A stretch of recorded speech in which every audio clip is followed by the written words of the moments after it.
Assalamualaikum warahmatullahi wabarakatuh. Perkenalkan, nama saya Muhammad Jenafis dengan C140120118 dari Departemen Budidaya Perairan Institut Pertanian Bogor angkatan 57. Di sini saya ingin membuat video tentang presentasi fisiologi reproduksi organisme akuatik yang bertujuan untuk menyelesaikan tugas akhir dari mata kuliah fisiologi reproduksi organisme akuatik.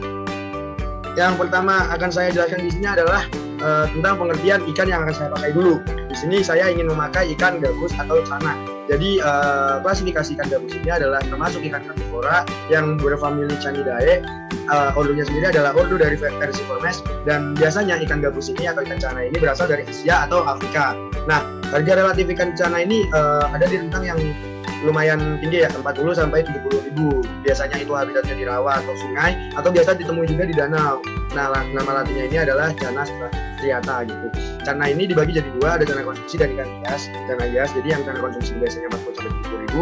Cana hiasnya itu bisa lebih mahal lagi, bahkan sampai puluhan juta. Nah, kita lanjut lagi ke ciri seksualnya. Jadi ciri seksual ini dibagi jadi dua ya, betina dan jantan. Di sini ada ciri seksual sekunder dari ikan gabusnya nih. Untuk yang betinanya sendiri itu tubuhnya lebih besar dan lebih gemuk daripada yang jantan. Terus bentuk kepalanya itu lebih bulat. Terus habis itu ukuran dari cananya ini juga lebih besar, lebar, dan pokoknya lebih lebar, lebih besar. Nah, terus habis itu bentuk perutnya untuk betina itu tentunya lebih gemuk ya, lebih lebar dan lebih lembek, karena itu bertujuan untuk menyimpan telur gitu beritanya. Nah, terus habis itu biasanya warna dari ikan cana betina itu cenderung lebih pucat dibanding cana jantan. Nah, terus habis itu ada juga lubang genital itu terlihat membulat dan besar kayak gitu. Nah, sedangkan untuk yang jantan tubuhnya itu lebih ramping, lebih lurus, terus bentuk kepalanya itu lebih runcing juga, bentuk perutnya itu rata karena tidak menyimpan telur ya. Terus habis itu lebih pejal juga, kayak lebih kalau misalnya betina kan lembek gitu, kalau misalnya jantan lebih keras lah gitu. Nah, terus tadi kan kalau betina ukurannya lebih kecil, berarti jantannya lebih besar. Terus habis itu warnanya itu biasanya lebih cerah atau lebih hitam gitu, kayak hitam kayak hijauan gitu. Nah, terus habis itu lubang genitalnya itu terlihat lebih kecil dan kayak meruncing gitu bentuknya. Nah, terus habis itu saya akan menjelaskan tentang perkembangan gonad, di mana perkembangan gonad ini bisa diamati dari warnanya, bentuknya, dan juga ukurannya. Jadi berdasarkan warnanya, gonad ikan betina itu warna ovarium yang belum matang itu biasanya berwarna merah. Tapi kalau misalnya udah memasuki TKG keempat, warna ovariumnya itu bisa berubah menjadi kuning. Sedangkan untuk jantannya, testis yang belum matang tuh biasanya berwarna merah bening. Tapi kalau misalnya sudah matang akan berwarna putih susu kayak gitu. Nah, untuk bentuknya sendiri nih, jadi ovarium pada TKG 3 butiran telurnya tuh bisa dilihat tapi belum terlalu jelas gitu. Tapi pada ovarium yang telah matang tuh butir telurnya tuh kelihatan dengan jelas gitu dan bisa dipisahkan. Nah, untuk testisnya sendiri pada ikan jantan yang memasuki tingkat kematangan gonad fase 3, bentuknya itu udah bergerigi ya. Jika udah matang tuh bentuknya lebih keras dan juga kasar dan lebih tebal kayak gitu, dan bisa dan ada cairan berbentuk titik itulah. Nah, untuk ukurannya sendiri nih, gonad ikan betina tuh biasanya tuh berukuran lebih panjang dan juga lebih lebar gitu dibanding testisnya gitu, dibanding testis pada ikan jantan gitu. Nah, jadi untuk perkembangan gonad ini berdasarkan karakter morfologisnya, gonad ikan gabus jantan dan betina dapat dibedakan dilihat dari tingkat kematangan gonadnya. Di mana biasanya tingkat kematangan gonad itu terdiri dari 4 fase. Pada tingkat kematangan gonad pertama atau ikan muda itu biasanya berbentuk sepasang benang gitu, kayak sepasang benang, namun lebih pendek gitu daripada ovariumnya gitu pada ikan betina. Jadi jantan itu berbentuknya benang kayak sepasang benang tipis gitu, tapi bentuknya lebih kecil lah dibanding ovarium ikan betinanya dan berwarna lebih jernih. Terus habis itu kayak gitulah, ada sisi laterannya, ada rongganya juga gitu. Nah, pada tingkat kematangan gonad kedua atau TKG kedua adalah bisa disebut juga masa perkembangan, di mana pada TKG ini gonadnya tuh berwarna putih susu dan terlihat lebih besar gitu dibanding pada TKG pertama. Yang ini untuk spermanya ya, untuk ikan jantannya, untuk testisnya. Sedangkan untuk ikan betina atau ovarium, gonadnya tuh lebih besar, terus habis itu warnanya tuh putih kekuningan, dan telurnya tuh belum terlihat dengan jelas itu satu persatu. Tapi kayak udah mulai kekumpul kayak gitu, tapi belum bisa dipisahkan. Nah, untuk TKG ketiga nih, TKG ketiga tuh biasa disebut juga dengan ikan dewasa, di mana pada TKG ini itu tuh gonadnya tuh udah mengisi hampir setengah rongga peritoneum gitu, serta berwarna putih susu pada ikan jantan. Sedangkan pada ikan betina itu mengisi juga hampir setengah peritoneum dengan telur gitu, dan telurnya sendiri itu udah mulai terlihat dengan mata telanjang, yaitu berupa butiran halus, dan gonadnya itu berwarna kuning kehijauan. Nah, untuk TKG keempat nih, TKG keempat adalah TKG di mana ikan tuh udah matang sepenuhnya dan gonad itu telah mengisi sebagian besar dari peritoneum dan berwarna hijau kecoklatan dan juga lebih gelap. Telurnya juga bisa dilihat lebih jelas ya dengan ukuran butiran telur yang lebih besar dibanding TKG juga pada ikan betina, dan pada ikan jantan juga gonadnya juga makin besar, makin kejal, warnanya juga makin putih susu, dan juga mengisi sebagian besar peritoneum pada ikan jantan gitu. Nah, ini adalah gambar yang bisa kita lihat di sini, gambar pada ikan betina dan juga ikan jantan, di mana yang atas adalah gambar testis dari yang bawah adalah gambar testis, mohon maaf, yang ke bawah adalah gambar testis dari ikan gabus, dan yang atas adalah gambar ovarium dari ikan gabus. Jadi tingkat pertama, kedua, 3, 4, begini juga tingkat pertama, 2, 3, 4 gitu.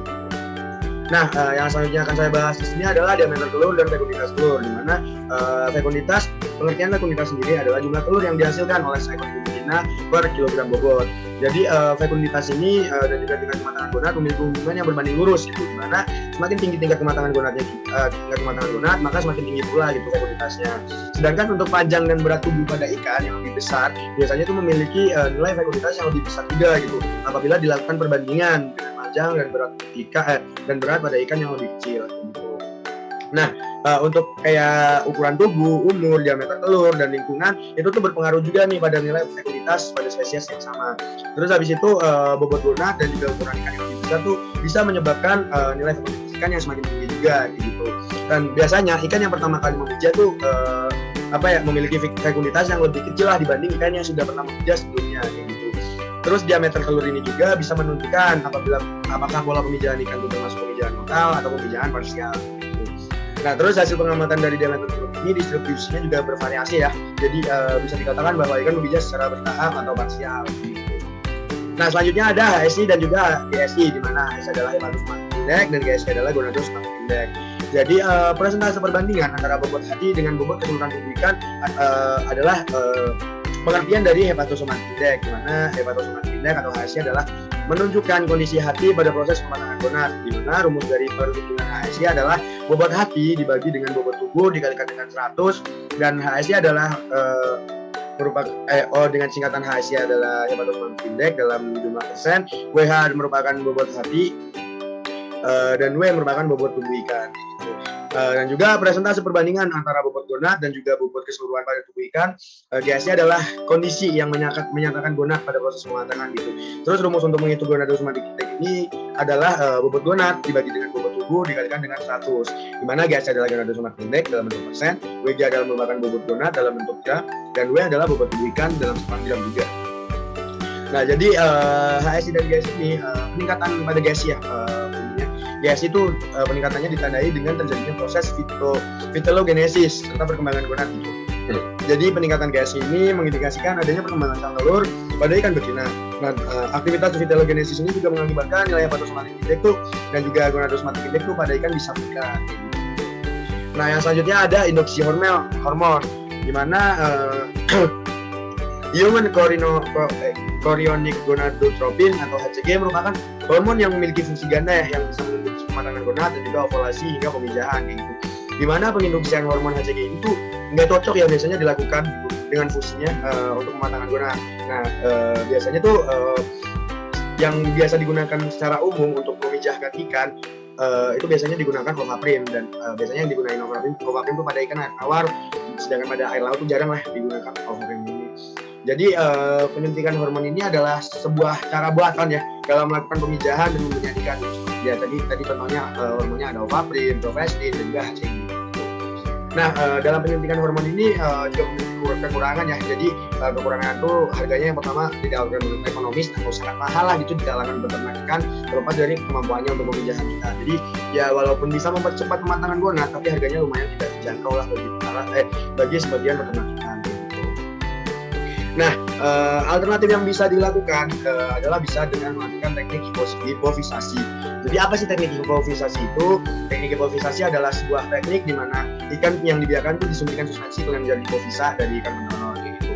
Nah, di mana kelenjar hipofisa ini mengandung batu gonadotropin semacam LH ya yang dapat merangsang ovarium untuk mempercepat ovulasi gitu, dan juga mempercepat terjadinya pemijahan pada ikan. Karena di sini saya juga lampirkan contoh perhitungan induksi hormon. Misalkan berat ikan A adalah 168 gram, berarti dalam kilogram beratnya adalah 0,168. Maka dosis ovaprinnya 0,168 dikali 0,6 atau 0,1 0,008 ml. Jadi rumusnya itu dosis Ovaprin per dosis fisiologis sama dengan 1/3 gitu. Jadi kalau misalnya dosis Ovaprinnya 0,1008, dosis fisiologisnya 0,3024. Jadi jika di total dosisnya Ovaprinnya itu 0,1008 ditambah 0,3024 sama dengan 0,4032. Nah, berikutnya adalah materi tentang pengawetan gamet. Jadi, kriopreservasi atau pengawetan gamet adalah sebuah metode penyimpanan sperma dalam keadaan beku. Jadi, ada reduksi di mana ini akan mengakibatkan terjadinya reduksi aktivitas metabolisme tanpa mengaruhi organel di dalam sel sehingga fungsi biologis, dan juga morfologis tetap ada. Keberhasilan kriopreservasi sperma atau pengawetan gamet ini bisa ditentukan oleh beberapa faktor ya, yaitu bahan extender, terus krioprotektan, rasio pengenceran, terus lagi pembekuan dan pencairan kembali, kayak gitu. Jadi arti dari krioprotektan adalah sebuah bahan tumbuh sel sperma dari ketinggian suhu dingin dan juga panas yang menyebabkan sperma tuh bisa terjagalah gitu dari dehidrasi. Nah, jadi beberapa bahan yang baik yang bisa digunakan untuk krioprotektan ini adalah dimethyl sulfoksida atau DMSO, ada juga glycerol, metanol, etilen glikol, dan juga dimetil asetat. Nah, ini adalah daftar pustaka yang saya gunakan. Ada Jumanto, Mangkunegaran, Saputra, Saras, Siombing, Fahira, dan lain-lain. Dan mungkin sekian presentasi yang dapat saya sampaikan. Atas kurang lebihnya saya mohon maaf. Jika ada kesalahan juga saya mohon maaf. Akhir kata dari saya, wassalamualaikum warahmatullahi wabarakatuh.